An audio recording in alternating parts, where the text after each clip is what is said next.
सर्वशक्तिमते परमात्मने श्रीरामाय नमः। सर्वशक्तिमते परमात्मने श्रीरामाय नमः। सर्वशक्तिमते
परम ज्ञानानंद स्वरूप सर्वशक्तिमान एकैवाद्वितीय परमेश्वर परम पुरुष दयालु देवाधिदेव उसको बार बार नमस्कार नमस्कार नमस्कार नमस्कार।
राम राम राम जप हे मना अमृत वाणी मान।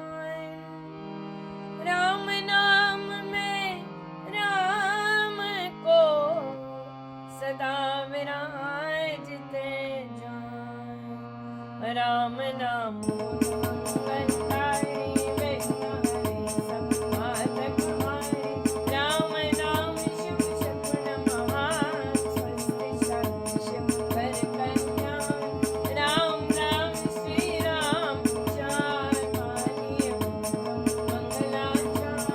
राम राम मन मुख से गाया मानो मनोरथ मानो। राम राम जो जन मन लावे उसमें शुभ कभी बस जावे। राम राम नाम गुणगाता के वास विश्व विशाल। राम राम मन तब तब जावे सुधरस से शांति ले आवे। राम राम जपिए करुणा सुविधा सुखी बने बना। राम नाम सिमरो सदा अतिशय मंगलमूल। विषम विकट संकट हरण कारक सब अनुकूल। जपना राम नाम है सुख राम नाम है नाशक दुष्ट। सिमरे राम राम ही जो जन उसका मोक्ष चित्तन। जिसमें राम नाम शुभ जागे उसके पाप ताप सब भागे। मन से राम नाम जो उचारे उसके भागे ब्रह्मय सारे। जिसमें बस जाए राम सुनाम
सदा कसंगे सार। यज्ञ तप ध्यान योग परित्याग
राम राम श्री राम हरि सहज परम है योग।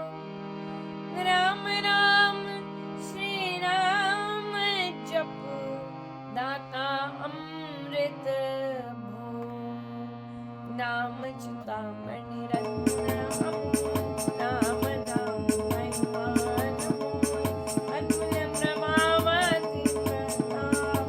राम नाम साकारत जाप बीजक्षर मां शक्ति कोश। राम राम जप शुभ संतोष। राम राम श्री राम राम मंत्र तंत्र वेद परापर यंत्र बीजाक्षर पद पद्म प्रकाश। राम राम जप दोष विनाश कुंडल निबोधे सुमन बोले। राम मंत्र अमृत रस बोले उपजे नाद सहज भगवान हनुमान कर मोशान। राम राम पद शक्ति जगावे। राम राम जगी रमा। राम नाम जप जगे अभंग चैतन्य भाव जगे सुख संग। ग्रंथियां वेद्या कूटे भारे।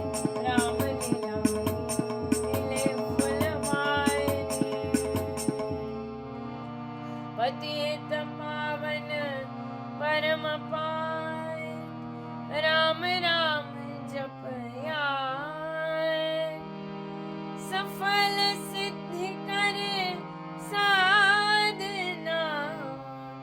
राम नाम अनुराग तीन लोक सबके साथ। राम नाम सबके सुखाय। राम नाम की बहु पराय वेद पुराण मणि जन गाय। यति सति साधु संत सयाने। राम नाम निष्ठिन बखाने। तापस योगी सिद्ध ऋषिवर जपते राम नाम सब सुख। पावन वर्ति बरे मजनी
राम नाम जप भाव से मेरे अपने आप परम पुरुष पालक प्रभु हरता पाप त्रेता राम नाम रमता में धन धान्य भोग प्रसाद प्रताप सब संपद सम्मान हो गए कन्या करे नाम बिना सब नीर स्वाद जो मोह स्वर्ग नरक नाम बिना नहीं सुझे समान राम नाम है सब रस जगत का जीवन जानो राम जग की ज्योति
सब शुभ जाते मांगू मेरा नाम महादान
राम नाम के मेल से सद जाते सब काम देव देव देवे यदा दान महा सुख धाम अहु मेरा राम धन पाया दान मेरा नाम जप आया मुख से राम नाम जप गाया मन से राम नाम जप ध्याया पाकर राम नाम धन राशि हो रहे राम पद विनाशी बड़ जब राम प्रेम का घोर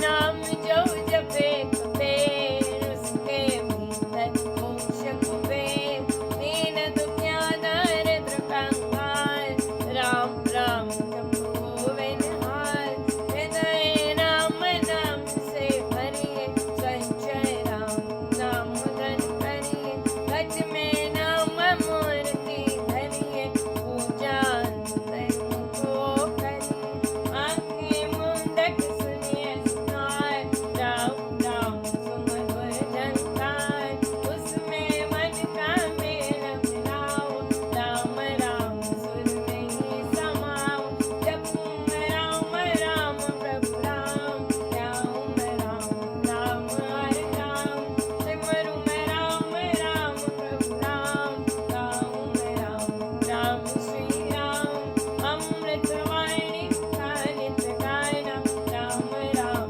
मन बीत रमाना देता संकट विपद निवार करता शुभ श्री मंगलाचार राम नाम जप पाठ से हो अमृत संचार राम धाम में प्रीति हो सुगुण गण का विस्तार तारक मंत्र राम है जिसका सुफल अपार इस मंत्र के फल से निश्चय मन निस्तार तारक मंत्र राम है जिसका सुफल अपार इस मंत्र के जाप से निश्चय मन निस्तार बोलो राम बोलो राम बोलो राम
जय जय राम।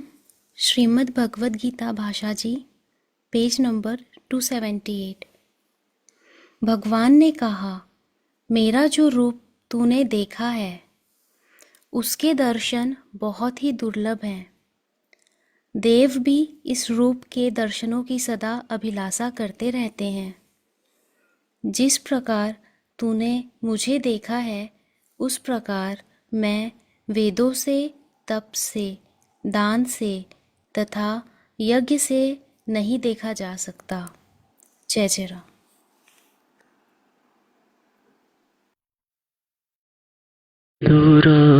दे दो राम मीठी वाणी दे दो राम, दे दो राम, दे दो राम, दे दो राम मीठी वाणी दे दो राम, दे दो राम,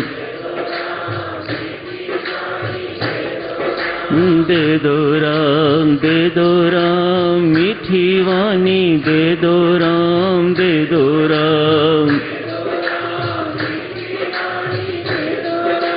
दे दो राम, दे दो राम, दे दो राम, दे दो राम, दे दो राम, दे दो राम,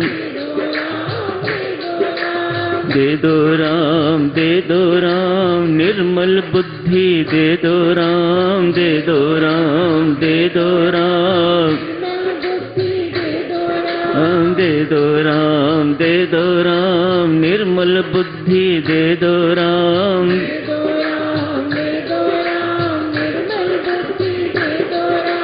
दे दो राम, दे दो राम, दे दो राम, दे दो राम, दे दो राम, दे दो राम, दे दो राम, दे दो राम मीठी वाणी दे दो राम, दे दो राम, दे दो राम मीठी वाणी, दे दो राम, दे दो राम मीठी वाणी दे दो राम, दे दो राम, दे दो राम, दे दो राम निर्मल बुद्धि दे दो राम, दे दो राम, दे दो राम, दे दो राम, दे दो राम निर्मल बुद्धि दे दो राम, दे दो राम, दे दो राम निर्मल बुद्धि दे दो राम, दे दो राम, दे दो राम निर्मल बुद्धि दे दो राम, दे दो राम, दे दो राम मीठी वाणी दे दो राम, दे दो राम, दे दो राम निर्मल बुद्धि दे दो राम। बहुत बहुत धन्यवाद देवियों। पूज्यपाद स्वामी जी महाराज ने आज नाना उक्तियों का प्रसंग लिया है। मिसलेनियस स्टेटमेंट्स, नाना उक्तियां, मिसलेनियस बोध सूत्र,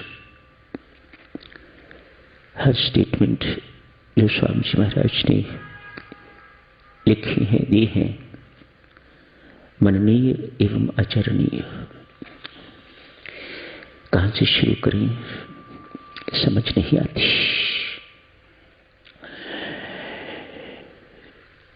निंदक की भी निंदा न करे वह साधु, यहां से शुरू करते हैं।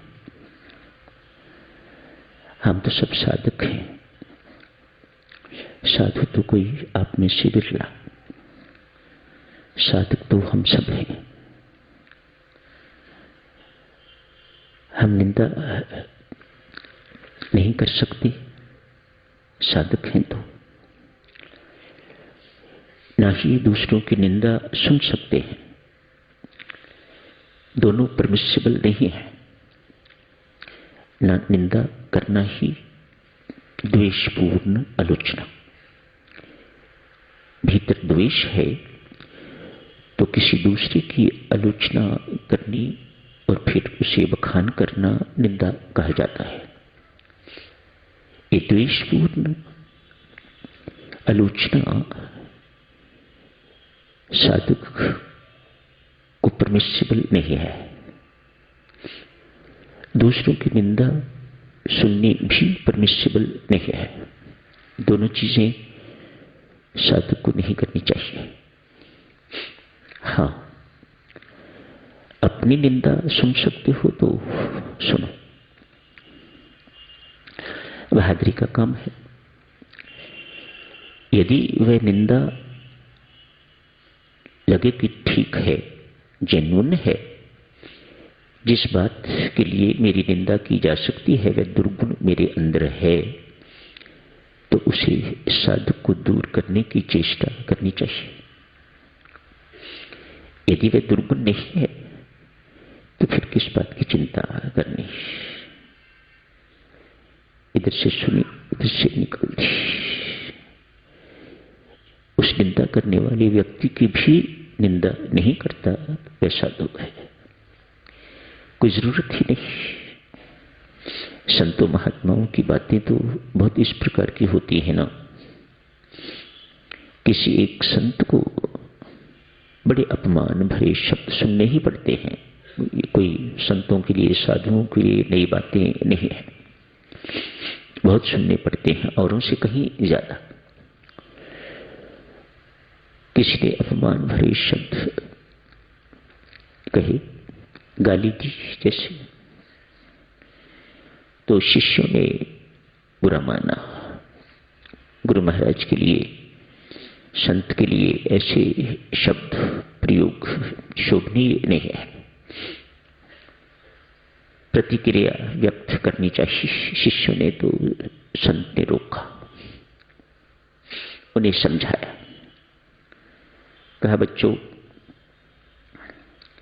इस व्यक्ति ने यदि मेरी देह की निंदा की है तो देह सबकी निंदनीय ही है, कोई नई बात नहीं की।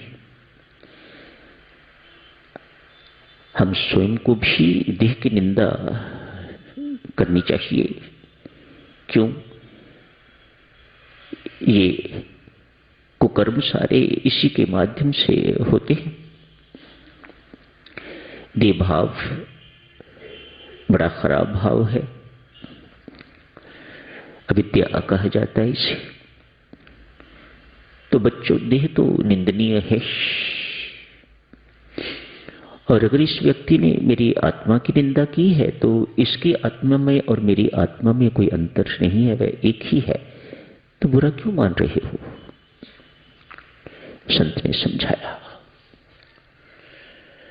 महर्षि वशिष्ठ को सदक्षिणों उनके शिष्यों ने आज कहा, तब से महाराज इतनी सिद्धियों के मालिक हो, इतनी शक्तियों के मालिक हो, तब से क्या प्राप्त नहीं है आपको? आप अपने आलोचकों को शाप क्यों नहीं दे देते? इतने निंदा भरे शब्द, अपमान जनक शब्द आपके लिए प्रयोग करते हैं, उन्हें शाप दे दें।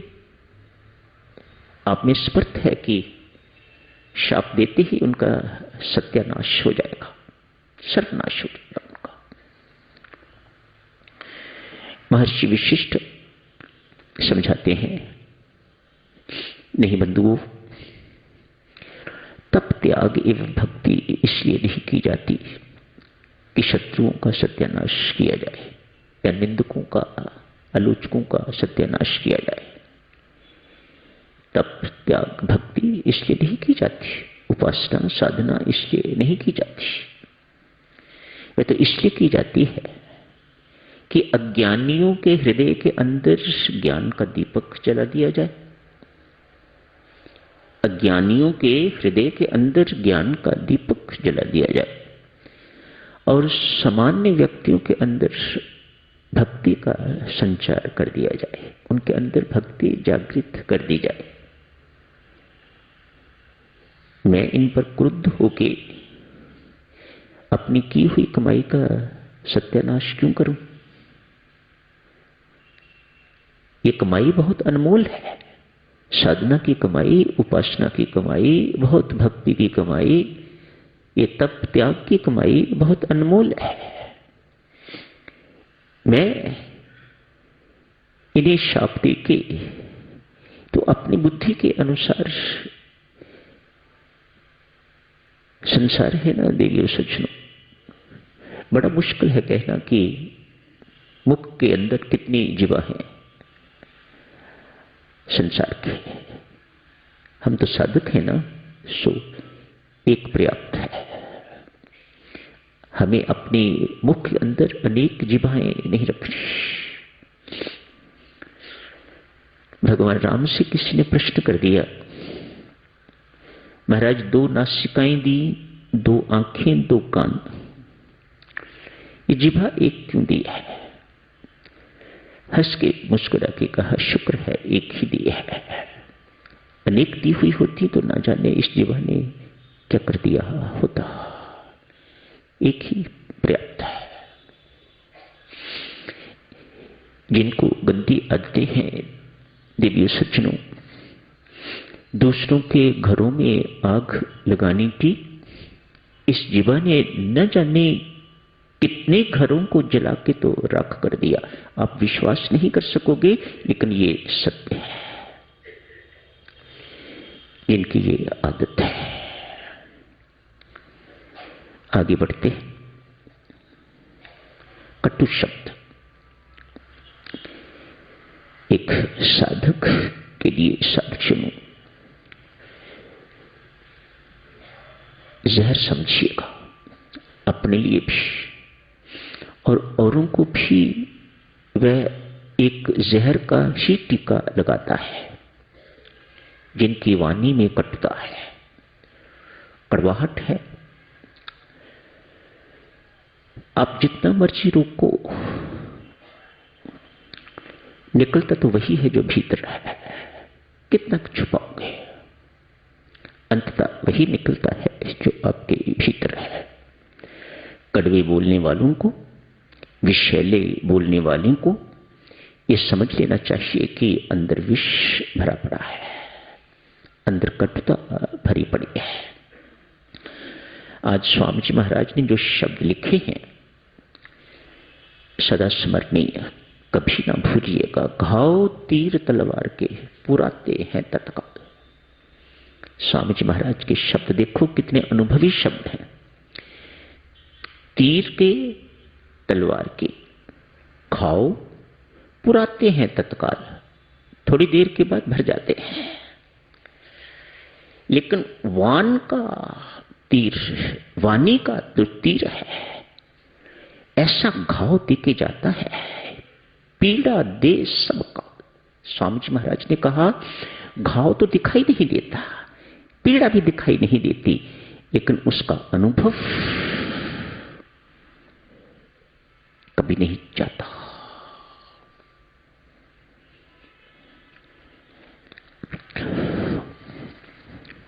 इस कटुता से साधकजनों बचना चाहिए।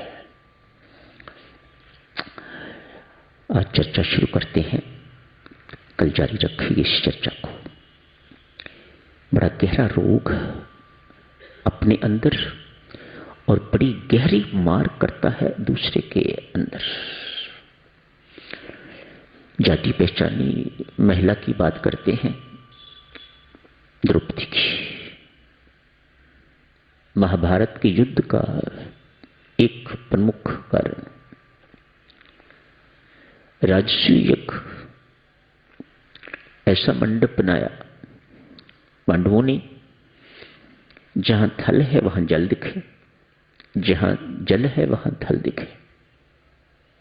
ऐसा शानदार सब कुछ बनाया, मानो व्यक्ति चल रहा है तो उसे लगता है कि जल है, लेकिन जल है नहीं, सामान्य धरती है।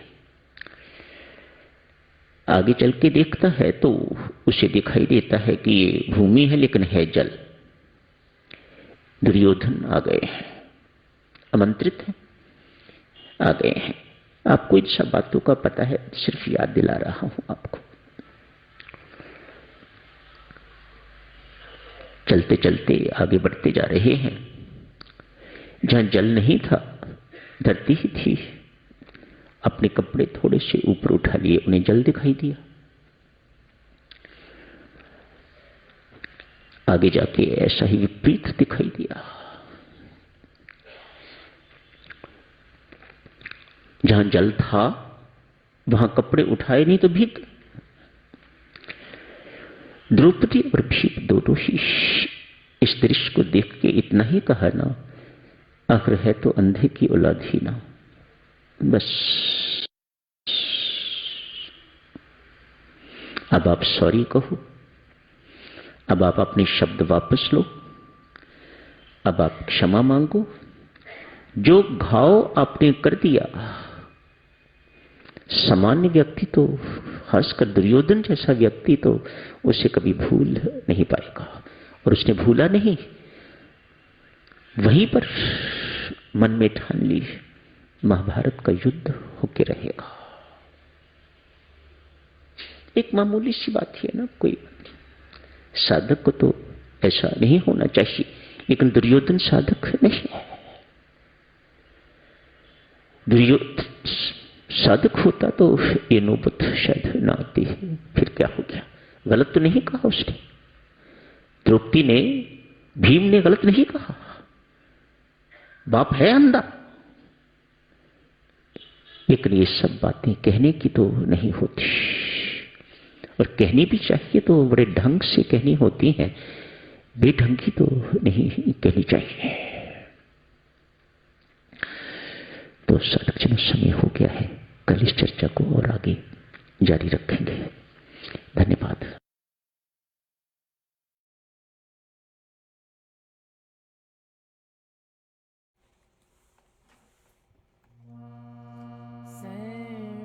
सर्वशक्तिमते परमात्मने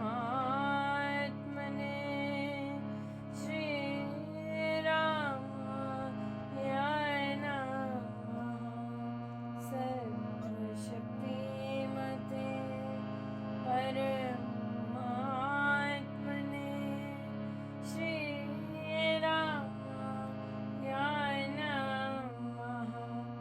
सर्वशक्तिमते परमात्मने श्रीरामाय नमः।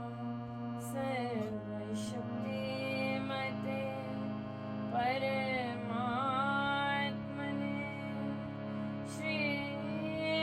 श्रीरामाय नमः। सर्वशक्तिमते परमात्मने श्रीरामाय नमः। सर्वशक्तिमते परमात्मने श्रीरामाय नमः। सर्वशक्तिमते परमात्मने श्रीरामाय नमः।